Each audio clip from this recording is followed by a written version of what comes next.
तैयारी है, शिक्षा विभाग ये तैयारी कर रहा है। बिना रजिस्ट्रेशन वाले स्कूलों की टीसी अब मान्य नहीं होगी। ई शिक्षा पोर्टल पर रजिस्ट्रेशन कराना होगा। बिना रजिस्ट्रेशन टीसी जारी करने पर एफआईआर हो जाएगी। फर्जी टीसी जारी करने के आरोप में एफआईआर होगी। पटना जिले में 3500 स्कूल हैं, मात्र 856 स्कूल ही पंजीकृत हैं। तो देखिए, ये खबर शिक्षा विभाग से जुड़ी हुई है। टीसी जारी करने पर एफआईआर होगी और जिस तरीके से डेटा अब सामने आया है, वो डेटा ये बता रहा है कि कई ऐसे स्कूल हैं जो निबंधित नहीं है, पंजीकृत नहीं है। 3500 स्कूल हैं पटना में, लेकिन मात्र 856 स्कूल ही पंजीकृत है। और ऐसे में बिना रजिस्ट्रेशन अगर आप टीसी जारी करते हैं तो आपके ऊपर एफआईआर दर्ज होगी। तो ई शिक्षा पोर्टल पर रजिस्ट्रेशन आपको कराना होगा, उसके बाद आप टीसी देने को मान्य होंगे। तो निजी स्कूलों पर नकेल कसने की पूरी तैयारी शिक्षा विभाग की तरफ से की गई है, क्योंकि निजी स्कूल कई अपने गाइडलाइंस के जरिए चलते हैं और ऐसे में बिना रजिस्ट्रेशन कई काम ऐसे किए जाते हैं और इस पर अब नकेल कसने की तैयारी है। रश्मीस न्यूज़ 18 संवाददाता हमारे साथ जुड़े हैं। रश्मीस, निजी स्कूल खास करके हैं जो अपने तौर तरीके से चलते हैं, लेकिन अगर रजिस्ट्रेशन नहीं होगा तो टीसी देने के लिए वो मान्य नहीं होंगे। एफआईआर की भी बात कही जा रही है, क्या पूरा निर्देश है? देखिए, 1 से लेकर 8 तक जो है राज्य भर में हजारों ऐसे स्कूल हैं जो पंजीकृत नहीं है, रजिस्टर्ड नहीं है।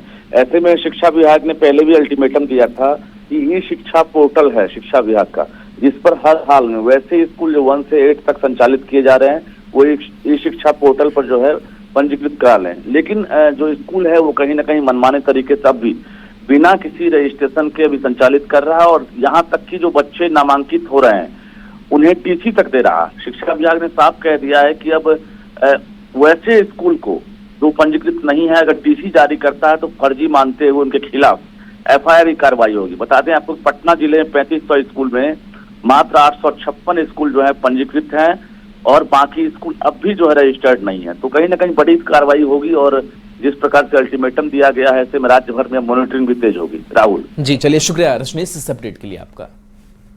बिहार में अब बुर्के पर जमकर सियासत हो रही है। मधुबनी लोकसभा क्षेत्र के जाले में बुर्के की आड़ में फर्जी वोटिंग को लेकर गिरफ्तारी हुई। फिर थाने पर हमला कर आरोपियों को छुड़ाने के मामले ने सियासी रंग ले लिया है। बुर्के की आड़ में फर्जी वोट वाली साजिश पर बीजेपी अब सियासी चोट कर रही है।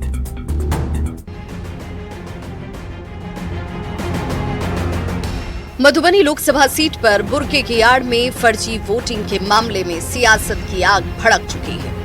बिहार में अब बुर्के पर जमकर सियासत हो रही है। दरभंगा के जाले में बुर्के में फर्जी वोटिंग, फिर थाने पर हमला और आरोपियों को छुड़ाने के मामले ने सियासी रंग ले लिया है।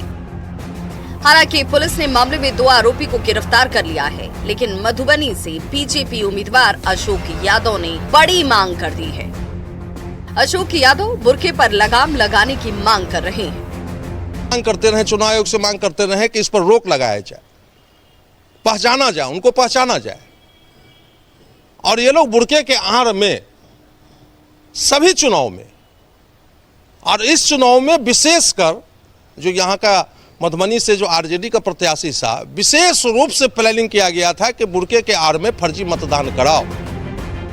दरभंगा में बुर्का पहनकर फर्जी वोटिंग और गिरफ्तारी के मामले में सियासत सुलग गई है। आरजेडी और बीजेपी एक दूसरे पर वार और पलटवार कर रहे हैं। देखिए, जो दरभंगा के जिले में जाले में मधुबनी लोकसभा क्षेत्र में आता है, उसमें फर्जी मतदाता के नाम पर जिस तरह से पुलिस प्रशासन वहां आम मतदाता को परेशान कर रही है, टॉर्चर कर रही है, ये दिख रहा है। इस तरह से जांच होनी चाहिए, दूध का दूध, पानी का पानी होना चाहिए। आरजेडी के गुंडे लगे हुए हैं, जिसका उदाहरण जाले है। अब बताइए, अब तो ये सामाजिक टकराव के साथ में प्रशासनिक हस्तक्षेप करके प्रशासन से भी टकरा रहे हैं। यही इनका जंगल राज है। कुछ दिन पहले गिरिराज सिंह ने भी बुर्के में वोटिंग पर सवाल उठाए थे। गिरिराज सिंह ने कहा था कि बुर्के में चेहरे की पहचान नहीं होती। जो मतदाता बूथ पे जाते हैं, बुर्का पहन के जाते, वो क्या बेनकाब करना, वो झपा रहता है चेहरा, उस चेहरे को देखने का, पहचान करने का अधिकार है सभी जो पोलिंग एजेंट होते हैं उनका। दरभंगा के जाले में 3 खातूनों को बुर्के में फर्जी वोटिंग करते हुए पकड़ा गया। बुर्के की आड़ में फर्जी वोटिंग कर रहे सनाउल्लाह को भी पुलिस ने गिरफ्तार किया था, लेकिन भीड़ ने थाने पर हमला कर सबको छुड़ा लिया। पुलिस आरोपियों की गिरफ्तारी में लगी हुई है, लेकिन बुर्के में फर्जी वोट वाली साजिश पर सियासत गर्म है। न्यूज़ 18 के लिए दरभंगा से विपिन कुमार, पटना से विनीता मिश्रा की रिपोर्ट। बिहार की सियासत में कल का दिन केक पॉलिटिक्स के नाम रहा। तेजस्वी यादव ने आज फिर हेलीकॉप्टर वाला वीडियो कल शेयर किया था, जिस पर बिहार की सियासत को मिर्ची लग गई।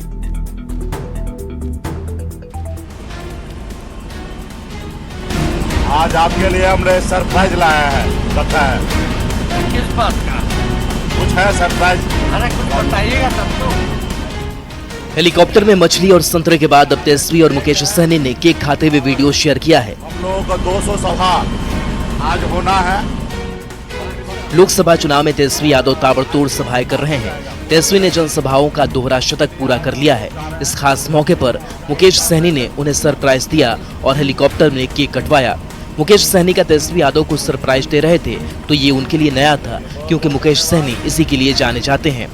मुकेश सहनी संजय लीला भंसाली समेत कई फिल्म निर्देशकों को सरप्राइज दे चुके हैं। मुकेश सहनी का अंदाज वीआईपी होता है।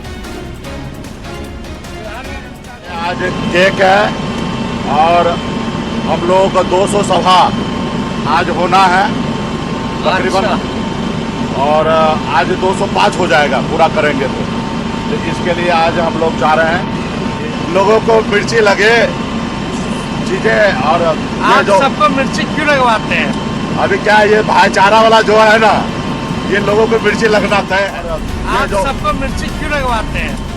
केक काटने के दौरान तेजस्वी ने सहनी से पूछा, आप लोगों को मिर्ची क्यों लगवाते हैं? अब तेजस्वी का ये सवाल पूछना था कि बिहार की सियासत को मिर्ची लग गई। बिहार नहीं, पूरे देश को मिर्ची लग रहा है। अगर केक काट रहे हैं, केक खा रहे हैं, तो इससे दूसरे का क्या लेना देना है? हम अपना हेलीकॉप्टर में मुर्गा खाएं, इससे दूसरे को क्या मतलब है? इससे कोई किसी दूसरे को कोई मतलब नहीं है। हेलीकॉप्टर में भी घटना घटी है। यादव और कह रहे हैं दूसरों को मिर्ची का किए थे तो हनीमून मनाए थे हेलीकॉप्टर में ही, तो उनका तो यही है। कभी केक काटते हैं, कभी कहते हैं हमने इतनी सभा कर ली। अरे आपने सभा कर ली, आपकी सभा से क्या होता है? यहाँ तो एनडीए के एक नेता सभा कर रहे हैं, आपके पास नेता का अकाल है। श्री तेजस्वी यादव जी ने जनता के प्रति आभार जताया है कि इस कड़ी धूप में भी, गर्मी में जनता आ रही है, उनको सुनने के लिए सभाओं में भीड़ उमड़ रही है। एक बार फिर से विरोधियों को मिर्ची लगाने के लिए इस तरह का वीडियो बना करके दिया गया है कि विरोधी फिर से परेशान होंगे। नादानी में लोग ऐसी हरकतें करते हैं। भाई दिन कितने बचे हैं, और ऐसे में थोड़ा सा सब्र और 4 तारीख को परिणाम आ जाएंगे। 4 तारीख को पता चल जाएगा कि मिर्ची किसको लगी। तेजस्वी ने केक काटकर अपनी चुनावी रैली के डबल सेंचुरी का जश्न हेलीकॉप्टर में मनाया। तेजस्वी जब भी हेलीकॉप्टर का वीडियो शेयर करते हैं, सियासी आग भड़क जाती है। अब तेजस्वी के इस वीडियो पर सियासत को मिर्ची लग गई है। आसमान में केक काटने के इस वीडियो पर सियासत थम नहीं रही है। न्यूज़ 18 के लिए पटना से धर्मेंद्र और विनीता मिश्रा की रिपोर्ट। और हमारे साथ संजय यादव जी भी है। तेजस्वी के 200 सभा पूरे होने पर केक काटने पर उमेश कुशवाहा ने भी बयान दिया। उन्होंने कहा कि 200 सभा करें या 400, 2 सीट भी उनको मिलना मुश्किल है।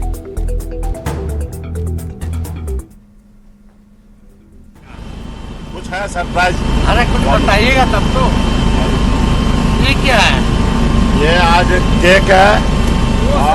200 सभा कर ले या 400 सभा कर ले, 2 सीट भी उनको मिलना मुश्किल है। पिछले बार जो 0 पर आउट हुए थे, वही हाल इस बार हो गया। सभा चाहे जितना कर लें।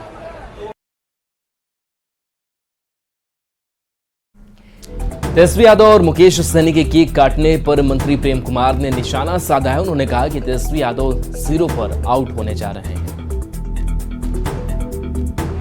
250 के आसपास जो सभाएं हमने की थी। बार हम लोग को 250 पार कर जाएगा मुझे लगता है, क्योंकि सातवां फेज में भी बाकी है।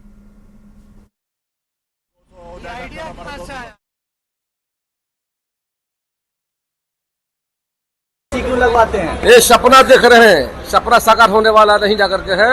बिहार की जनता ने देखा 15 वर्षों में अंधेरे का बिहार, गड्ढे का बिहार, जंगल राज, गुंडा राज, माफिया को देखा है। जनता निछाद से मानने वाली नहीं है। जनता कानून का राज चाहती है, विकास चाहती है। बिहार में डबल इंजन की सरकार आ गई है। और यहाँ रुकने एक छोटे से ब्रेक के लिए जल्द लौटेंगे।